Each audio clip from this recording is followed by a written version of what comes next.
This is William K. Murtaugh, Mert Witness 1, and today I'm going to discuss the cop. Now, there is a beardo, as the Secretary of War likes to call him, that claims to be a war correspondent, and he writes some of the most interesting articles you'll ever see on the internet. They're all lies, but they're interesting. And the latest example is the cop.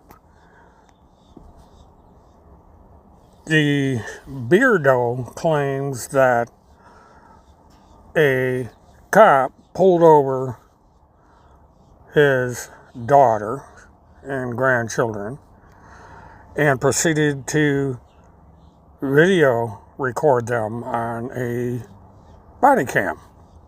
And the body cam supposedly recorded his grandchildren and his daughter. And the article posts a picture of the cop next to what presumably would be the driver's window of the car.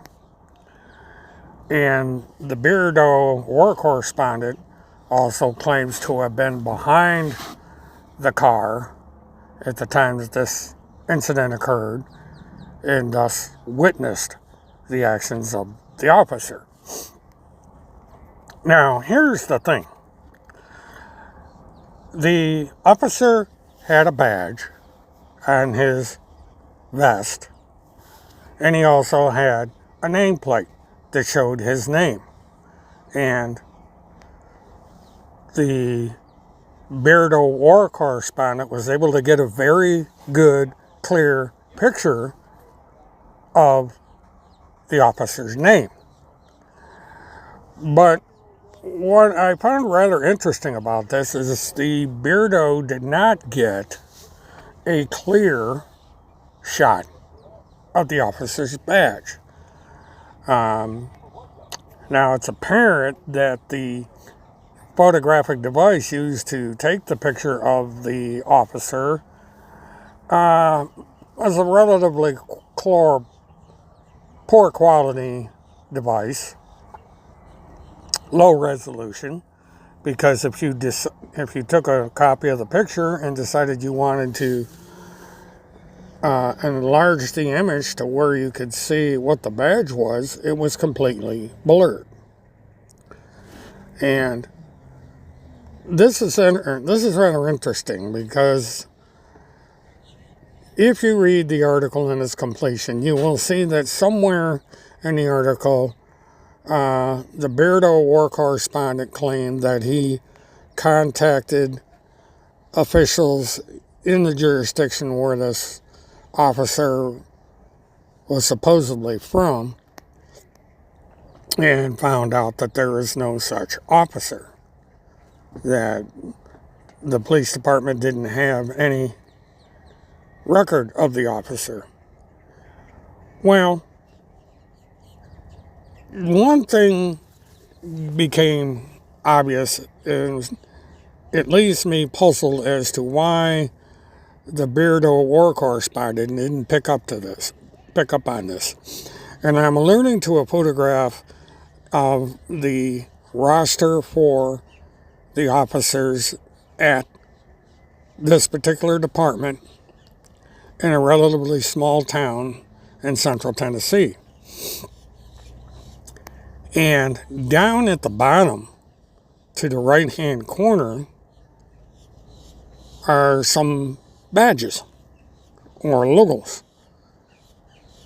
Apparently, one of them was a soldier patch that the uniformed officers would normally wear, and then an officer's badge. And the picture of the badge was crystal clear. Now, if you look at the photograph of the officer taken by the individual in the car, one would notice that the badge was blurred. You could not make out who it was from or anything about the badge itself. It was completely blurred out. but there was enough detail that anyone looking at it would easily understand that this is not the same badge as the department.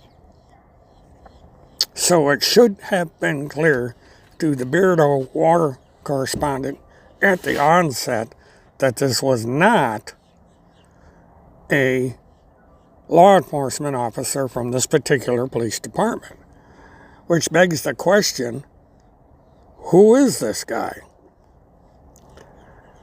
Now, the answer may come in the fact that in the same article, there was a claim that the redacted's name car was run off the road an hour and a half prior to being pulled over by the officer.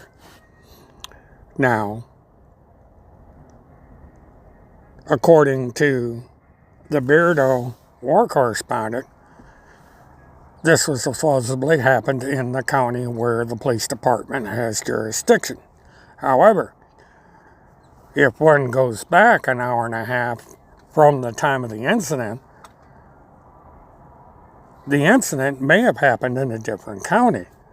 And the law enforcement officer may have been from a different county. Now, I'm checking into this because I'm rather curious as to where this officer came from, if this is a true incident. And let me get into why I think this is not quite true. The Beardo war correspondent has had problems with law enforcement going back decades.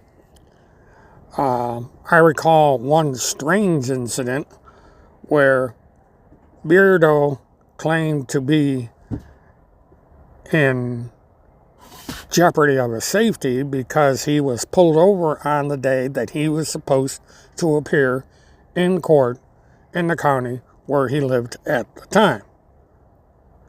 And the only reason the law enforcement pulled him over is because he was not wearing his seatbelt. And then there's public record of the fact that he was cited for not wearing his seatbelt. But he has also claimed that law enforcement tried to pin him for having drugs in his car by dismantling his rearview mirror and attempting to put drugs in behind the mirror. And these very professional, very thorough police officers did not bother to reattach the mirror.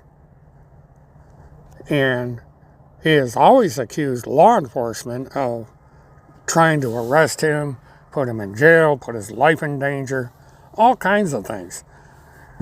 You know, this individual is an internal victim, and this latest scam article is just another example of it.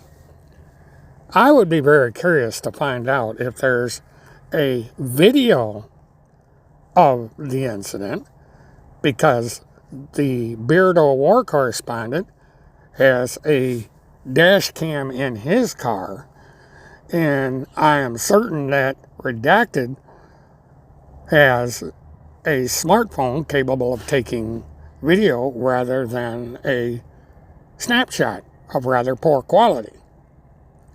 But I doubt we'll hear from Beardo. He places these things on the internet, makes a fortune off these articles, lying to people, and totally ignores any criticism or any demands of proof.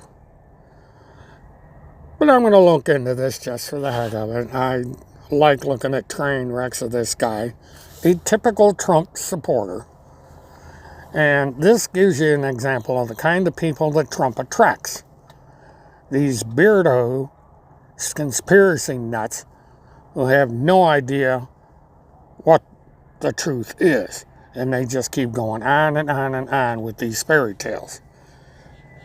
So, stay tuned, for this is an ongoing story, and I will update if I find out anything of substance about this incident.